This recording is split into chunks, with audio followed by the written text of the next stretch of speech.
ఈ దేశంలో 97% జర్నలిజం చచ్చిపోయింది. అయితే మోడీకి లేదా రాహుల్ గాంధీకి సపోర్ట్‌గా ఉంటారు వీళ్ళు. ఇక ఆంధ్రప్రదేశ్ విషయానికొస్తే అయితే జగన్మోహన్ రెడ్డికి లేదంటే చంద్రబాబు నాయుడుకి సపోర్ట్‌గా ఉండే మెంటాలిటీస్ ఉన్నాయి ఇక్కడ. సో లేదా పవన్ కళ్యాణ్‌కి. సో ఈ వ్యవహారంలో పవన్ కళ్యాణ్‌ని ఏ రకంగా 'ఆంధ్రజ్యోతి', 'ఏబిఎన్ రాధాకృష్ణ' పవన్ కళ్యాణ్ మీద ఒక కొంప ముంచారో, అతను బాంబే పేల్చారు అతని మీద.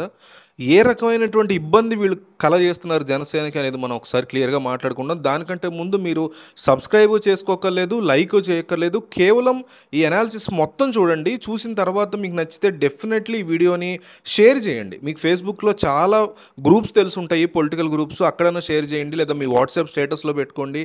వాట్సాప్‌లో మీకుండే గ్రూప్స్, మీ ఫ్యామిలీ, ఫ్రెండ్స్, స్కూల్ గ్రూప్స్ ఉంటాయి, వాటిలో షేర్ చేయండి, లేదా ఫేస్‌బుక్ ప్రొఫైల్‌లో అయినా షేర్ చేయండి. బట్ దయచేసి వీడియో షేర్ చేయండి. విషయంలోకి వెళ్తే, ఆంధ్రజ్యోతి రీసెంట్‌గా ఒక కథనాన్ని ప్రచురించింది. ఆ కథనం ప్రచురించడానికి 24 గంటల ముందు పవన్ కళ్యాణ్, చంద్రబాబు నాయుడు పొత్తులో ఉన్నటువంటి తమ 2 పార్టీలకి సంబంధించిన అభ్యర్థుల ఖరారు కోసం కలిశారు హైదరాబాద్‌లో. కలిసినప్పుడు ఆబ్వియస్లీ పవన్ కళ్యాణ్, చంద్రబాబు నాయుడు ఇంటికి వెళ్ళడం జరిగింది. వెళ్ళిన తర్వాత అక్కడ కొన్ని గంటల పాటు దీని మీద డిస్కషన్ జరిగింది. ఏ ఏ ప్రాంతాల్లో జనసేనకి సీట్లు ఇవ్వాలి, గెలిచేటువంటి సత్తా ఆ పార్టీకి ఎంతుంది, అట్లాగే ఏ ఏ ప్రాంతాల్లో టీడీపీకి గ్రిప్ ఉంది, గ్యారంటీగా గెలిచే పరిస్థితి ఎక్కడ ఉంది, ఎన్ని సీట్లు ఇవ్వాలి, ఎన్ని సీట్లు ఇస్తే గెలిచే సత్తా జనసేనకు ఉంటుంది, మిగతా సీట్లలో టీడీపీ ఖచ్చితంగా గెలిచే సత్తా ఉంది. అట్లా 175 నియోజకవర్గాల్లో 175 నియోజకవర్గాలు కూడా క్లియర్ కట్గా వాళ్ళిద్దరూ కొన్ని గంటల పాటు మాట్లాడుకున్నటువంటి సందర్భాలు ఉన్నాయి. అయితే వాళ్ళు ఏం మాట్లాడుకున్నారు, ఏంటి, దాని మీద ఏం బయటపడింది అనేది ఇంకా రాకుండానే ఆంధ్రజ్యోతి ఒక కథనాన్ని రాసుకొచ్చింది. ఏం రాసుకొచ్చిందని చెప్పేదానికంటే ముందు 2 వర్గాలుగా ఆంధ్రప్రదేశ్ యొక్క జర్నలిజం చీలిపోయిందని మనందరికీ తెలుసు. ఒకటి జగన్మోహన్ రెడ్డి వైపు, 2 చంద్రబాబు వైపు. జగన్మోహన్ రెడ్డి వైపు టీవీ9 కానీ, ఎన్టీవీ కానీ, సాక్షి కానీ కనిపిస్తాయి. చంద్రబాబు నాయుడు వైపు టీవీ5 కానీ, ఈనాడు కానీ, ఆంధ్రజ్యోతి కానీ కనిపిస్తాయి.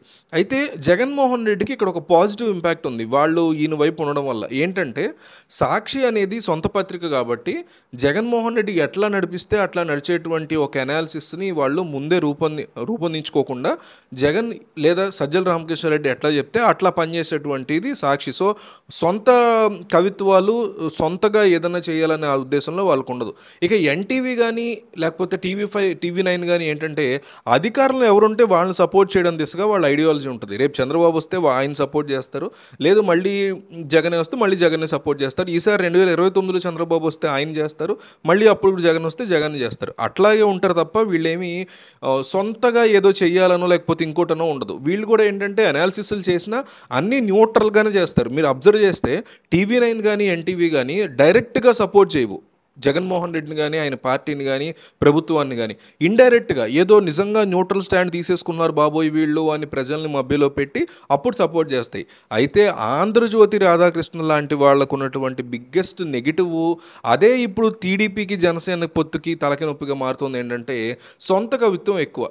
చంద్రబాబు నాయుడు గెలవాలని రాత్రి పగలు నిద్రపోకుండా కృషి చేసేటువంటి ఏబిఎన్ రాధాకృష్ణ చేయొచ్చు, పార్టీ స్టాండ్నే తన స్టాండ్గా తీసుకుని చేస్తే అదొక రకం. అట్లా కాకుండా ఏం చేస్తారంటే, గెలవడానికి ఏం చేయాలో చంద్రబాబుకి చెప్పకుండా ఈయన పత్రికల్లో వేయటం, ఈయన టీవీలో ఎక్కువ చూపించడం, తన ఐడియాలజీ చాలా అద్భుతం అనుకుంటూ చెప్పే దిశలో వాళ్ళకి మధ్య తలనొప్పులు క్రియేట్ చేస్తున్నారు. ఇప్పుడు అదే జరిగింది ఆంధ్రజ్యోతిలో.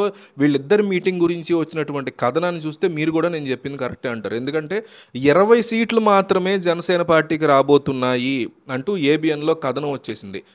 సరే 20 వస్తున్నాయి అనుకుందాం, కానీ వాళ్ళు అధికారికంగా ప్రకటించిన తర్వాత రావటానికిను పవన్ కళ్యాణ్ తన శ్రేణుల్ని కన్విన్స్ చేసుకుని 20 ఎందుకు తీసుకున్నానంటే ఇది కారణం అని చెప్పుకున్న తర్వాత ఆ న్యూస్ ఏబిఎన్లో రావడానికిను ముందుగా నాకు ఒక న్యూస్ ముందే వచ్చింది, 20 ఇస్తున్నారు, అంతకంటే కష్టం అంటున్నారు అనేటువంటి ఒక బ్యాడ్ వైబ్ని జనసేన శ్రేణుల్లోకి ఆంధ్రజ్యోతి పంపించడం వల్ల వచ్చేది డెఫినెట్లీ నష్టం అని చెప్పుకోవచ్చు. ఎందుకంటే ఇన్నాళ్ళు కూడా జనసేన పార్టీ దాదాపు 60 సీట్లైనా కోరాలి, ఇవ్వాలి జనసేనకని, జనసేన సపోర్ట్ చేసేవాళ్ళు కావచ్చు, పవన్ కళ్యాణ్కి ఒక సామాజిక వర్గం సపోర్ట్ ఉందని అందుకే చంద్రబాబు ఆయనతో పొత్తు పెట్టున్నారో మనకు తెలుసు.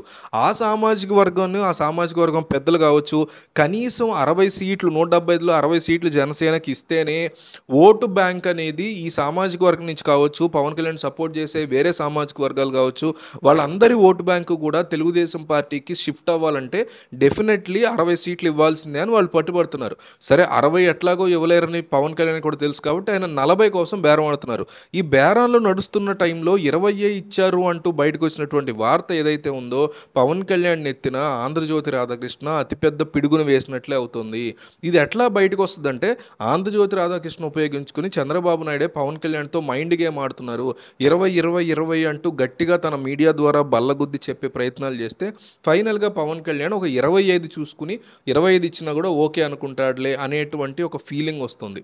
ఈ రకమైనటువంటి ఇబ్బంది చంద్రబాబుని గెలిపిద్దాం ఉన్నటువంటి ఆ ఉత్సాహం ఏదైతే ఉందో ఆ కైండ్ ఆఫ్ అనాలిసిస్లు ఏవైతే ఉన్నాయో అవన్నీ నేరుగా వెళ్ళి చంద్రబాబు చెప్తే సరిపోద్ది ఏబిఎన్ రాధాకృష్ణ అనే వ్యక్తి. అట్లా కాకుండా తన పేపర్లో తన ఛానల్లో వేసి దాన్ని విపరీతంగా ఊదరగొట్టడంతో పొత్తు మధ్య తలకి నొప్పి వాతావరణం క్రియేట్ అవుతుందనడంలో ఎటువంటి సందేహం లేదు. సో ఈ మొత్తం అంశం మీద మీ అభిప్రాయాన్ని కామెంట్లో చెప్పండి.